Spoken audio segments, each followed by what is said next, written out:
नमस्कार दोस्तों, आज की कहानी में आपका स्वागत है। आइए सुनते हैं आज की कहानी। सेठ मदनलाल शहर के प्रसिद्ध और सबसे धनी व्यापारी थे। उनके यहाँ नौकर चाकरों की पूरी टोली रहा करती थी। भगवान की कृपा से उनके घर लक्ष्मी धन वर्षा करती थी। सेठ मदनलाल की एक सुंदर और सुशील शिक्षित बेटी थी जिसका नाम कल्पना था। कल्पना अपने माँ बाप की इकलौती संतान थी, इसलिए लालन पालन में किसी प्रकार की कमी नहीं हुई। माँ बाप का प्यार बराबर मिलता रहा। सेठ के जीवन में किसी भी प्रकार की कोई चिंता नहीं थी, किंतु कहते हैं जिसके घर बेटी जन्म लेती है उस घर माँ बाप को चिंता सताने लगती है।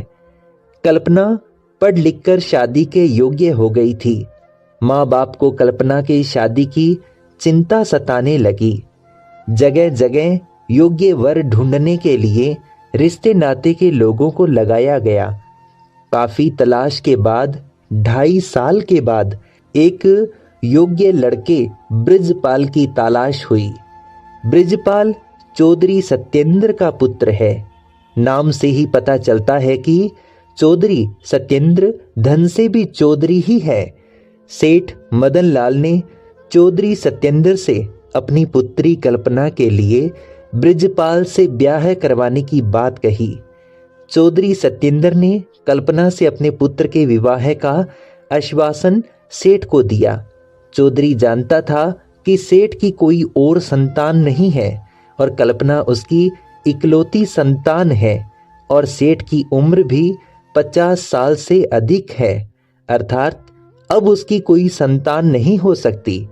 ऐसा लालच उसके मन में आया और उसने विवाह के लिए तत्काल हाँ कर दी। लग्न मुहूर्त देखकर दोनों ओर से खूब उत्साह और जोश के साथ विवाह किया गया। सेठ मदनलाल की इकलौती बेटी का विवाह था, इसलिए सेठ धन का लोभ नहीं कर रहे थे। वह जी खोलकर अपनी बेटी की शादी में धन लुटा रहे थे। चौधरी सत्येंद्र भी जानते थे कि उनके पास धन का भंडार आ रहा है, इसलिए वह भी सामर्थ्य से ज्यादा विवाह में खर्च कर रहे थे। कल्पना और ब्रिजपाल का विवाह संपन्न हुआ। दोनों अपने वैवाहिक जीवन को जी रहे थे।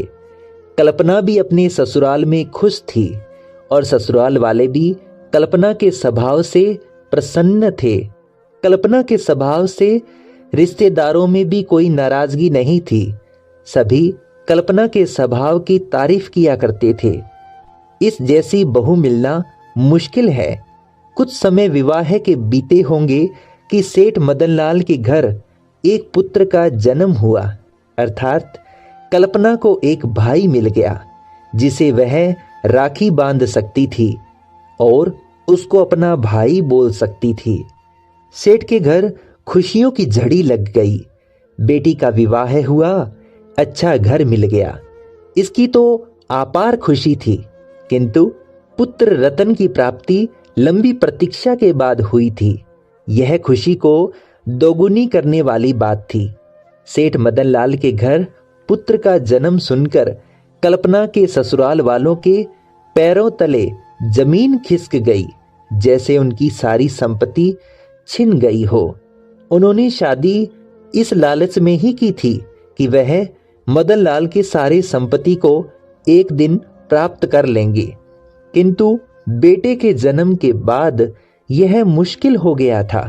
भाई के मिल जाने से कल्पना के जीवन में खुशियां आनी चाहिए थी, किंतु यह उसके लिए दुख का कारण बन गई। सास ससुर पति सभी अब कल्पना को दुख देने लगे और उसे प्रताड़ित करने लगे। दहेज और धन के लालच में कल्पना को मारते पीटते और दिन दिन भर भूखा रखते, किंतु कल्पना के आदर्श इतने ऊंचे थे, उसने अपने माता पिता को इस यातना और कष्ट के बारे में भनक तक नहीं लगने दी।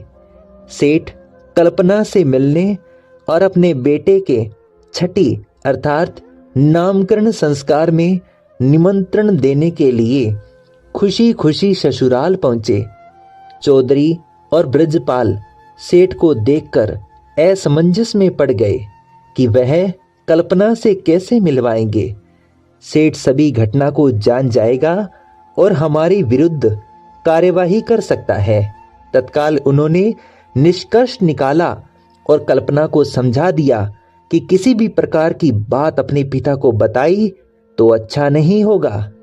अनेकों प्रकार की धमकियां देकर कल्पना को उसके पिता से मिलवाया गया। बेटी भी कर्तव्यनिष्ठ थी। उसके संस्कार पुराने थे, अर्थात वह जानती थी कि पिता के घर से डोली निकलती है और ससुराल से अर्थी। इसी आदर्शों से वह बंधी हुई थी। कल्पना ने पिता का खूब स्वागत सत्कार किया। बैठे बैठे अन्यास ही उसके आंखों से आंसुओं की धारा फूट पड़ी। पिता कुछ समझ पाते इससे पहले बेटी बोलती है, पिताजी, ये मेरे खुशियों का आंसू है। बचपन से मैं भाई के लिए तरसती थी। अब जाकर मुझे एक भाई मिला है जिसकी कलाइयों पर मैं राखी बांध सकती हूँ। बस यही सोचकर मेरे आंखों से आंसू निकल आए। पिता को यह बात समझ नहीं आई। कुछ शंका और कुछ डर के कारण अधिक बातों को कुरेदा नहीं। सेठ नामकरण संस्कार में सभी को न्योता देकर अपने घर वापस लौट आए। नामकरण का दिन आ गया। चौधरी सत्येंद्र और ब्रजपाल दोनों को भी सेठ के यहाँ जाना था, किंतु उन्होंने वहां जाना स्वीकार नहीं किया और कल्पना को डरा धमकाकर वहां भेजने की साजिश करते रहे। दोनों के मानवीय मूल्य इतने गिर गए कि उन्होंने एक नवजात शिशु की हत्या करने का भी षड्यंत्र रच दिया। उस षड्यंत्र को पूरा करने के लिए किसी और का नहीं, कल्पना का ही प्रयोग करना चाहा। ब्रजपाल कल्पना की पिटाई करते हुए कहता है, या तो तू सदा सदा के लिए अपने मायके चली जा या अपने भाई का गला दबाकर हत्या कर दे, जिसके बाद उसकी सारी संपत्ति हमारी हो जाएगी। कल्पना ऐसा नहीं कर सकती थी। वह अपने खातिर किसी निर्दोष को सजा नहीं दे सकती थी। अपने ऊपर हजारों यातनाएं सह सकती थी, लेकिन किसी निर्दोष को सताना यह उसके संस्कारों में नहीं था। काफी देर सोच विचार कर कल्पना ने एक अभूतपूर्व निर्णय लिया। कल्पना ने 3 पत्र लिखे। पहला पत्र अपनी माता के नाम, जिसे वो अपने जन्म देने के लिए धन्यवाद कर रही थी और सदा उनकी बेटी बनकर जन्म लेना चाहती थी, और उनके गोद में खेलती ऐसे भावों को प्रकट कर माफी मांगती हुई उनसे अगले जन्म में मिलने की बात लिखती है। दूसरा पत्र ससुर जी के नाम लिखा, जिसे वह पिता के रूप में मानती थी और उनकी सेवा भी की। अपने पिता से कम नहीं मानना, किंतु उन्होंने अपनी बेटी के रूप में उन्हें कभी स्वीकार नहीं किया। इसके लिए वह अपने को ही दोषी मानती थी और अपने ससुर से माफी भी मांगती है कि अगले जन्म में फिर से एक अच्छी बहू बनकर आपके सामने आऊंगी। तीसरे पत्र में अपने पति ब्रजपाल के नाम लिखती है, जिसे वह पति के रूप में भगवान की प्रतिमूर्ति मानती थी और अपना सर्वस्व निछावर कर उसकी सेवा करती थी, किंतु फिर भी उन्होंने उसे नहीं अपनाया। पति पत्नी का संबंध 7 जन्मों के लिए जुड़ जाता है, इसलिए वह इस जन्म में छोड़कर जा रही है, किंतु अगले जन्म में वह फिर उनके पति के रूप में प्राप्त करना चाहती है। ऐसा लिखते हुए अपने हृदय के सभी विचारों को पत्र में लिख दिया। तीनों पत्र बिस्तर पर रखे गए तकिए के नीचे दबाकर छत में लगे पंखे से एक फंदा लटकाया और अपने जीवन लीला को समाप्त कर लिया। यह कल्पना के जीवन का दुखद अंत था। चौधरी सत्येंद्र के घर बहू की मृत्यु की खबर पूरे गांव में फैल गई थी। सेठ मदन लाल को भी अपनी बेटी के ना रहने की सूचना मिल गई थी। थाना, पुलिस, चौधरी, ब्रिजपाल और सत्येंद्र के घर मौजूद थी। सघन तलाशी और पूछताछ के बाद भी किसी प्रकार की कोई जानकारी नहीं मिल रही थी। महिला कांस्टेबलों ने कल्पना के शरीर को नीचे उतारा और उसके कपड़े ऊपर करके देखे तो उसके शरीर पर हजारों काले काले दाग थे। ब्रिजपाल और सत्येंद्र ने पिटाई के दौरान जो दिए थे। पुलिस को सारा मंजर समझ में आ गया। चौधरी ब्रिजपाल और सत्येंद्र के हाव भाव भी बदले हुए थे। पिता ने भी बताया कि मैं जब मिलने आया था तो बेटी रो रही थी, किंतु उसने कुछ बात बताई नहीं थी। मुझे शंका है कि बेटी के पति और ससुर ने ही उनकी हत्या की है। बस क्या था, ब्रिजपाल और चौधरी सत्येंद्र को पुलिस ने गिरफ्तार कर लिया और कमरे की जब छानबीन की गई तो तकिए के नीचे रखे तीनों पत्र पुलिस को मिल गए। उसमें लिखी हुई सभी बातों को पुलिस ने सबके सामने पढ़ा, जिससे ब्रिजपाल और चौधरी सत्येंद्र के सभी यातनाओं का उजागर हुआ। गांव मोहल्ले सभी कल्पना के स्वभाव से परिचित थे और ब्रिजपाल और सत्येंद्र के स्वभाव से भी।